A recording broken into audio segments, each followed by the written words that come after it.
A stunning development and deeply painful for the people who either worked at VTA before or who may know some of these victims. Joining us now by phone is Gerald Preiffer. He once worked with with Samuel Cassidy and also reportedly knows some of the victims. He joins us now by phone. And first, Mr. Preiffer, let me just express my condolences to you. I know that this has to be shocking and very frightening and very painful for you.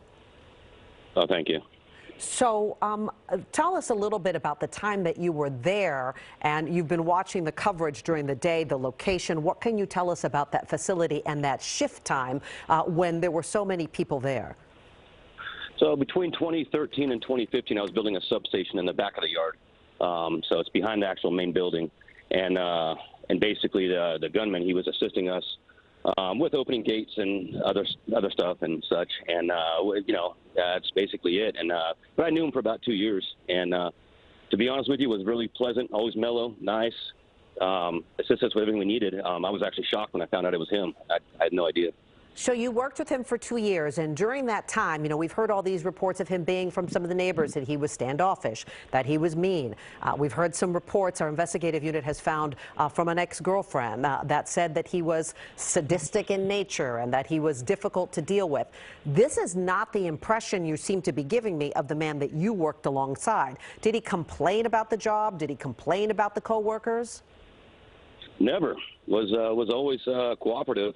I mean, as far as somebody that helped us out, like I said, I was third party working to build a substation there. I didn't actually work for VTA. I was working for a different company, and he was just assisting us for what we needed. And I never saw anything that was strange or weird, in my opinion. So he's a substation maintainer. What is that exactly?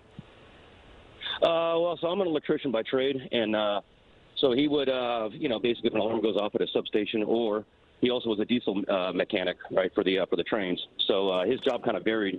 So he was kind of all over the place.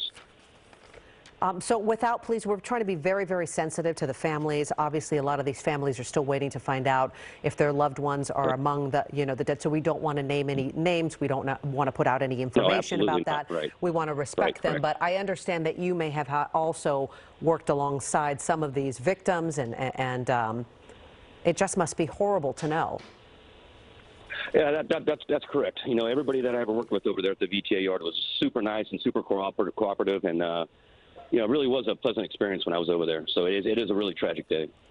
And in terms of, you know, walking in and out of that area, is there security when you come in? Can you easily? Is there like, do you have to go through any type of security where they would know if you had a gun?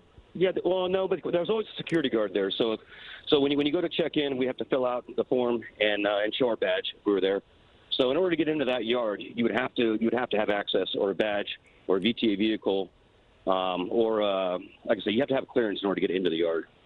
But they don't check for weapons as you got in. We have some video that appears to be the alleged gunman walking in with a big bag, leaving his house with a bag. You could have easily walked in the yard with a bag.